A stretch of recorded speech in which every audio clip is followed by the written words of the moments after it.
How you doing, guys? ZDEyE here. Today I will be talking about Cyberpunk 2077 brand new information that recently all popped in. First things first, I wanted to touch on this exclusive image that has been recently gotten around, and it was regarding the Cyberpunk's bike, so to say, right? As you can see right here in front of you, it looks pretty damn awesome. If you also did not know, we actually got an opportunity to see it in the gameplay while you are able to drive it as well. On top of that, you can actually go, well, most of you might know this already, of course, you can go in a third-person view so you can see the back of the V's back anyway, and as well with a bigger perspective around the world.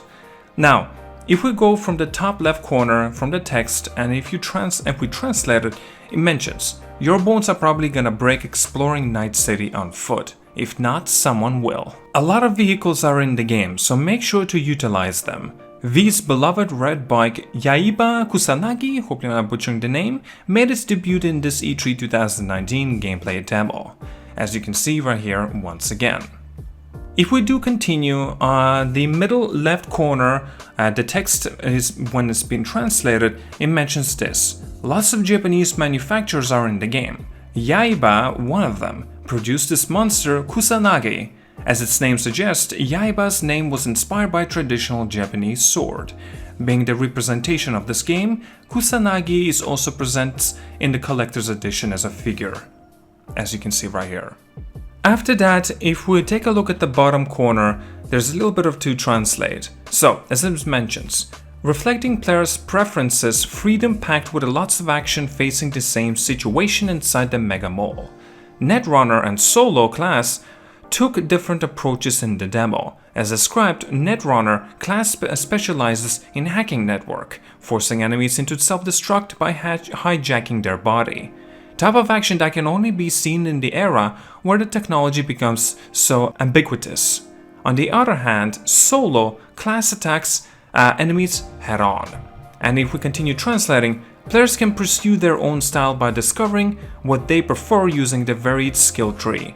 And the most impressive one to me was the nanowire. The amount of damage that you can do when you slice your enemies into pieces using a wire emanating the red light completely boggled my mind. Snippet of the gameplay we've gotten to see as well, how it is in action as well. Continuing on, near the end of the battle, V confronted a tough guy wielding a hammer. We were able to see V overwhelming the enemy by dodging and hitting the enemy's weak points in the back. A boss fight like that, this can be very depending on whether you are a Netrunner or of course a Solo. To make this game a bit more techier, you can even develop a build that specializes in controlling a spider-like robot, despite being told that there's a high level of freedom regarding the combat. The diversity of it was still beyond our imagination. Now if we continue, on the bottom right corner the text translates as this. The real goal of the Placide was to unfreeze Maman Brigitte. Placide, this is how he looks like, and Maman Brigitte, hopefully I'm not butchering the name, that's how she looks like.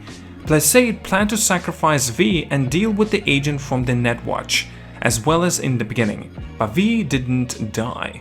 V woke up to hear Johnny's voice. What exactly is the relationship between Johnny Silverhand, the chip inside of V, and V's immortality? As we know, Johnny is played by Keanu Reeves. After being resurrected from the freezing, Maman Brigitte took V into the cyberspace. Alt Cunningham, a person that Johnny and V are looking for, seemed to be in a cyberspace. What kind of things await? Here's the question. After that, the last text on the top right corner, the demo introduced the gunfight specialist Solo approach as well.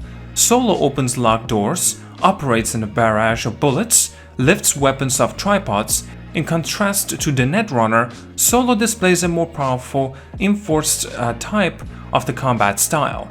Despite you cannot switch from one build to another, you can develop a hybrid build instead. So that's all goes for the this image that you can see and being translated from Japanese to English. On top of that, I do want to mention little things like as such, the minimum amount of the gigabytes that you will require to download this game is said to be 80 gigabytes. Well, that was specifically mentioned on the PlayStation 4, and I think it will be similar on the Xbox as well. If you guys did not know, Cyberpunk 2077 will not have any sort of the morality system. It's been said exactly from Tomaszkiewicz, hopefully I'm not butchering their name once again. In his words, we don't have a morale system per se.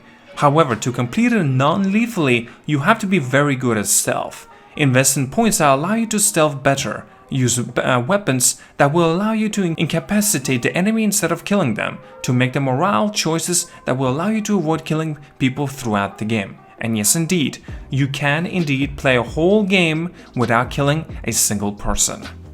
I also wanted to touch on regarding the romance options. Now, we already do know that romance will be indeed all here. And I wanted to touch on regarding what sort of romance. Now, it does not really matter who you play as, gay, straight, and lesbian as an example. You want to play as male, you can do that, female, you can do that, or whatever there else is. You can be whoever you want to be, and you can do whatever you want to do.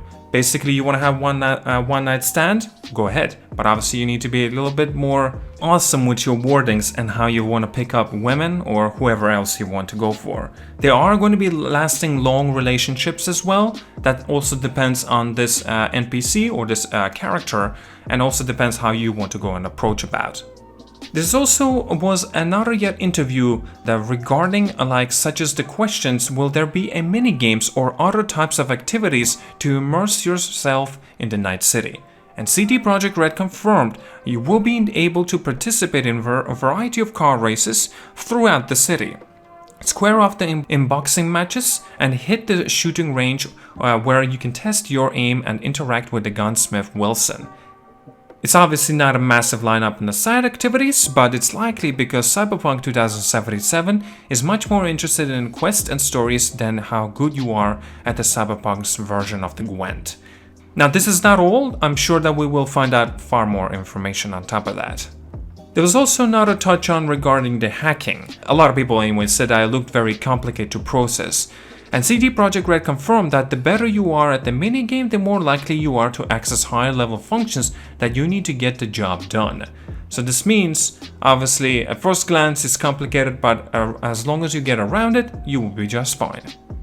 There's another little bit interesting information regarding that CD Projekt Red confirmed that yes, some of the quests and objectives will be based on the time of the day system, where you'll need to show up as scheduled if you want to interact with a certain NPC or an objective.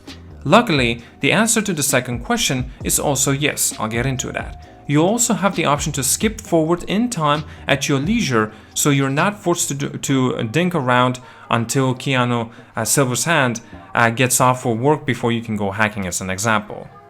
There was another interesting question came up regarding of the augmentations and how far you can take them. And it's been already confirmed that unfortunately you will not be able to upgrade yourself quite as throughout as the Maelstrom gang, because that kind of body modification would start to create barriers to the gameplay. CD Projekt Red was quickly to explain that you still will be able to augment or replace almost all of your entire body, but that you won't have to access too many of the more dramatic transformations that might remove parts of your jaw or otherwise make normal gameplay impossible. I personally like that. I like the way there's limitations of how far you can pull this off, as an example. I don't want to say be an OP hella over the top and able to augment myself to the maximum break that I will not even look like human anymore. But that's just my own personal preference. Lastly, guys, if you guys did not know, Cyberpunk 2077 has an official cosplay contest for the game. Basically, as much as you want, as much as you can pretty much make yourself look like one of the characters that we already perhaps seen in the Cyberpunk 2077 gameplay or some kind of trailer. You want to be Brigade, you can be. You want to be Royce as an example, you can be him. And see how far you can take this cosplay into the world of the authentic world, so to say. As it mentions that it's regarding its $40,000 prize pool. They even have showcased it in a trailer. It looks pretty awesome. There's much more information about this. I will leave down links below in the description.